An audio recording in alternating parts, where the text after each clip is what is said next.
channel. This is your pal Earball. And I just had to hop on here today and say, I've been meaning to get on and, give you a reason as to why I haven't been recording since December. Mostly because I was pissed off WWE. Their content got kind of shitty. And I really wasn't getting traction. I had, 8 subscribers, 9 subscribers, 10 subscribers. And I can't figure this thing out. Plus, YouTube also pissed me off because they came out with this new thing before you even can get monetized, which I was having enough time figuring out the monetization anyway. Especially after getting 2 videos taken down, and then I had to appeal, and then they put them back up. Never gave me an explanation why they took them down, other than saying, "Oh, this is against the community terms of service." I'm like, what are you talking about? I don't say anything. I don't attack anybody. My fruity language is minimal, like a couple shits and F-bombs here and there, but nothing like other podcasters. Oh, but that's right, I'm a peon because I'm a little guy. I'm new, because I only started doing this in August of last year. So it's easy to just, our algorithm did it. Blame the computer. Yeah, okay. Whatever, Google. Go fuck yourself. And when you're done fuck yourself some more, and drink that big tall glass of go fuck yourself. Because it's bullshit.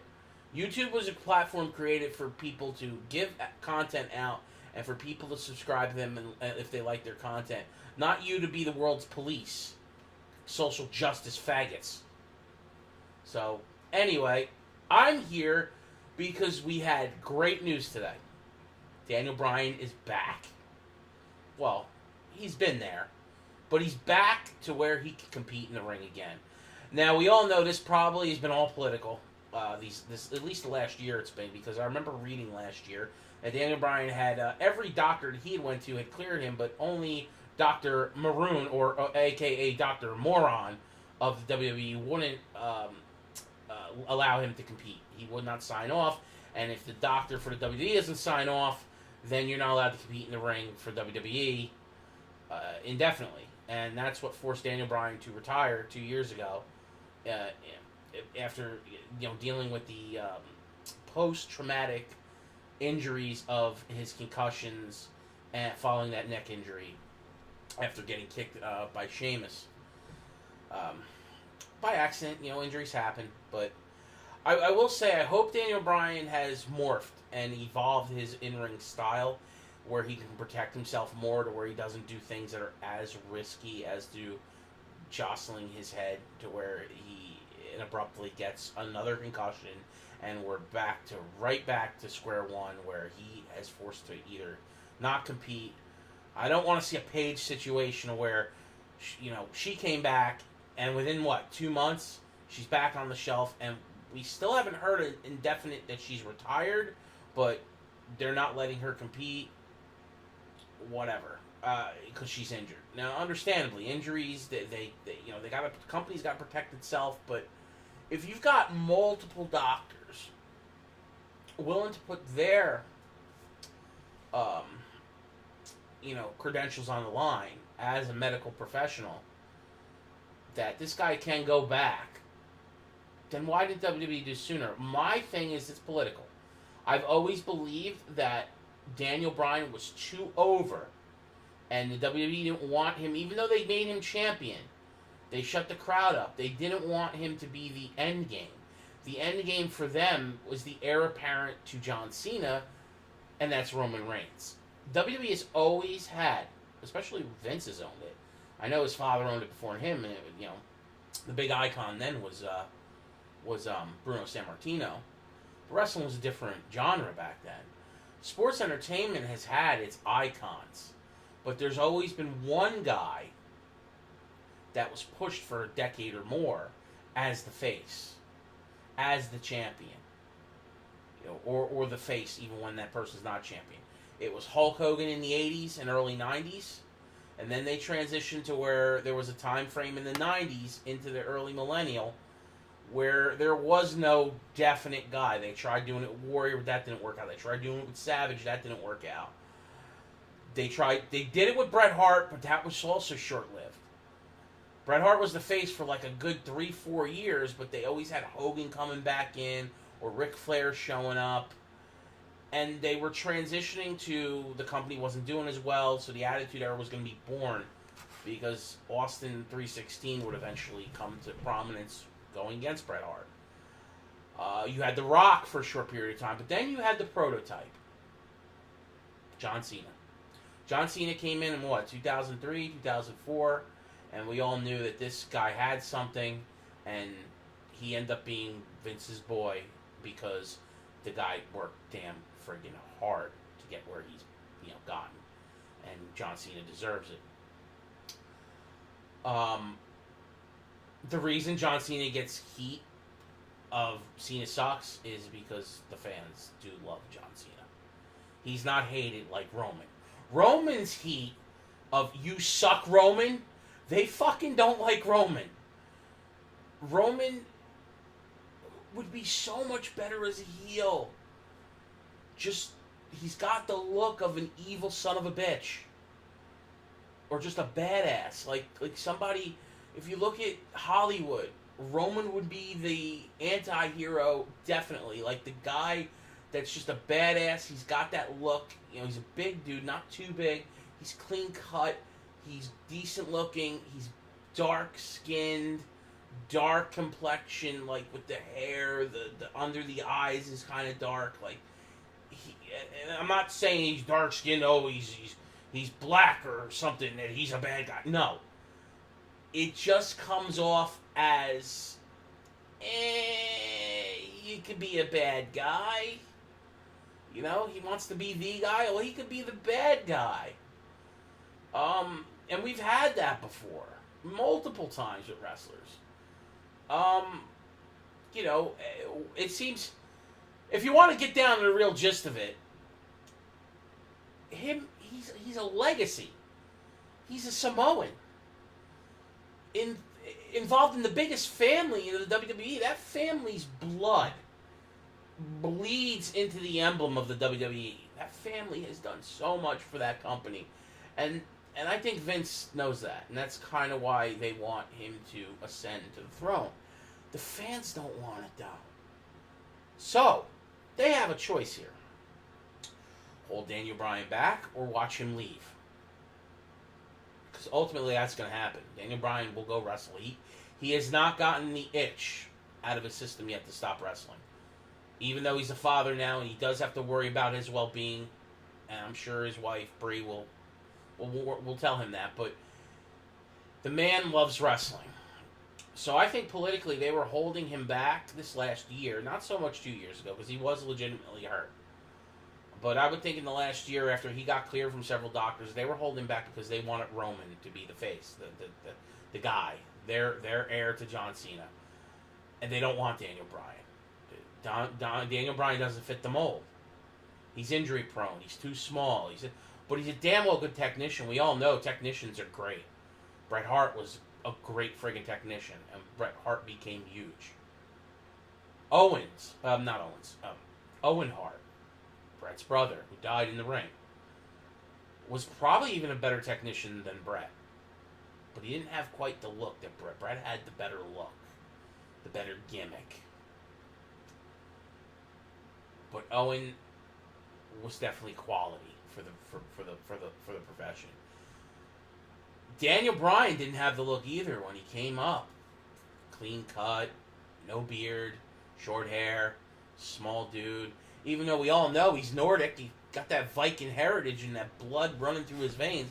He's not that big. What's he, 6 foot? Alright, so he's not the atypical, theatrical specimen that, hey, you look at that guy and oh my god, that's a get a glimpse at that. He's not King Kong Bundy, Andre the Giant, The Big Show, today Braun Strowman, Brock Lesnar. These guys are bigger, all bigger specimens than Bryan, and there's many more.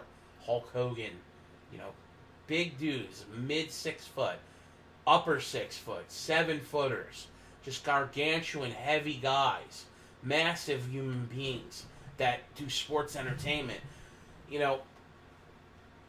There's always going to be a need for guys like that in this profession because WWE's entertainment is like like a circus. It's like the mobile circus, and that's kind of like the family structure that WWE has. And so I've always compared it to like a mobile. They're a mobile. They're like a mobile wrestling circus / Broadway play. Every night it's a different venue. Every night the physicality is the same, but they do scripts like Broadway, and they're a close-knit group like a circus family because they're always together. That would be my best comparison to what wrestling is, even on the world stage. So to see one of their family members go through this, I'm sure, people can bitch about Vince's politics all they want, but the guy still loves his wrestlers, especially when he gets to know them real well and they work for the company a really long time. Because don't forget, sometimes there's guys that come in and they're shot in the dark. They're in and out within a year to 3 years. That's nothing in the span of wrestling because, they wrestle once, twice a week, maybe 3 times a week. That's if you're popular. You got to remember, look at the size of the roster. How many guys in the roster you don't see every week? A lot. There's only certain cats that you see every week, whether it's male or female. And I'll tell you what, it would have been horrible to see Dan. It would have been good for us, horrible for WWE to see him somewhere else. I think Daniel Bryan is a lifelong WWE guy now. I really, truly think that Vince will keep him around indefinitely.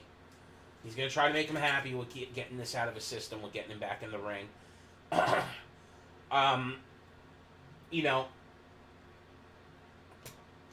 His transition over to... I had to wet my whistle a little bit. Sorry about that. His transition over to GM has been great. I think he can be a GM in the future again. Or be the active GM now with the ability to compete, just like Kurt Angle. Will we see him all the time? I hope not.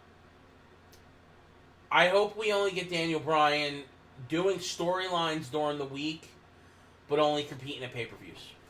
Every other month or every couple months. I don't think we need to see him at house shows. Please, God, no. Because that's... First off, it's pretty often we see wrestlers getting hurt in the news through fucking house shows than on Raw or SmackDown. Pay-per-views is something else, but who was the last wrestler that got hurt on Raw or SmackDown in the last year? Big Cass? And Tamina, right? Or did he only 2? Where every other major injury, Samoa Joe, Seth Rollins, I can name a bunch more I can think of. Even recently, supposedly who was hurt was Kevin Owens and then and AJ Styles now. All got hurt at house shows. Now, those 2 guys have been working through their injuries. That's something to their gumption of who they are as competitors. Certain injuries can't. Like Big Cass, I knew he tore his knee. When he couldn't pivot any pressure or couldn't sustain his weight, when he tried to pivot doing that move, I said, oh my God, did he just tear his ACL? And lo and behold, that's what he did. Now, I know that, not just as a fan, but just seeing how people react to those injuries in football and other sports over the years, I knew the minute it happened what had happened. He's a big dude. Joints on big dudes actually are more frail than smaller dudes. They can tear things a lot easier than smaller people can. Don't know why. It's just, I guess, ligaments and tendons the human body aren't meant to be that big. Now, I was never a crazy fan of Big Cass anyway. I actually thought Enzo was the better talent of the 2 for long term. I know Enzo can wrestle, but that can be added. You can become a better wrestler. Charisma you're not born with. You either have it or you don't.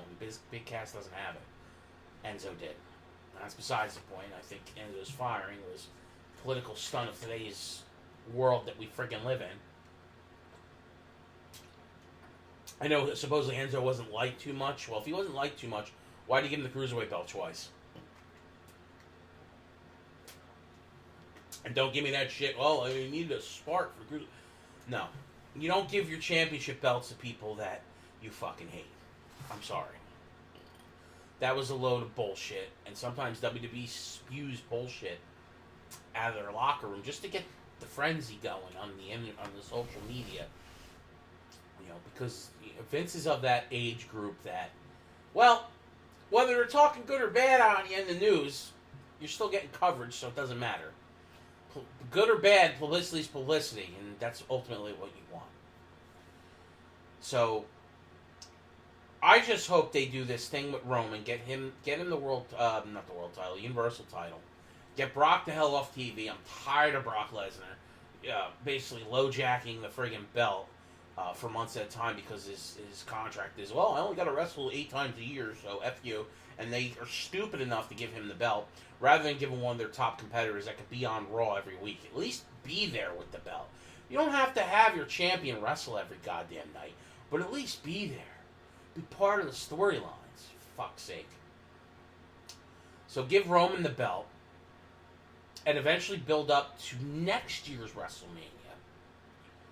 Have him and Daniel Bryan go at it, with Daniel Bryan be the most over babyface in WWE, which he is. Even though he wasn't active. We damn well know from the pops he gets, he's the most over popular guy in the whole fucking company. And have Roman Reigns go heel for the next year and just tear it up as a heel. He should be a heel. He would be better suited as a heel. You damn well know he gets booed enough anyway. Stop trying to make him be a friggin' babyface. Roman still has a decent look. He could still go to, ABC's morning show and be like, I'm champion, and look good in a suit, right? So why can't he be a heel? They've had Rollins go as a heel. Just let Roman be a damn heel. Anyway, Daniel Bryan's back, bitches. Let's enjoy it while it's here. Hopefully it stays for the next couple of years. I really would like to see Daniel Bryan wrestling, 5 more years at least. I would be just to see some of the matches, because I would love to see Daniel Bryan against Roman Reigns, Daniel Bryan against Kevin Owens, Daniel Bryan against AJ Styles, Daniel Bryan against Shinsuke Nakamura, Seth Rollins, all these big names of the modern day, and one day have him go against The Rock, because The Rock ain't retired, people. He's just busy making movies. Notice he's not in the Hall of Fame yet. Hell, they didn't even announce Mark Henry's retirement. They just, he's in the Hall of Fame. He's not even really retired yet. I mean, yes, we don't see him that often, but he does stuff outside the WWE as a spokesman for the company, which, we see all the time. So, anyway, this is your pal, your ball, giving you a Daniel Bryan alert here on the Media Evolution channel. And I will be getting back to daily Raw and SmackDown reviews. I'll be doing a WrestleMania 34 review as well. I might even do a pregame who I think is going to win matches once we get closer to WrestleMania 34. And I am adding some other content to the channel. I've been dabbling in crypto, since December when I subsequently stopped making podcasts about wrestling. I started dabbling in crypto, and I've really wanted to start talking about it. I would love to talk about politics too, but the atmosphere still sucks. Thanks, Donald. Thanks for not quieting the frenzy of the piranhas in the water with the stupid media. But, well, I'll get back to you soon with another Bye.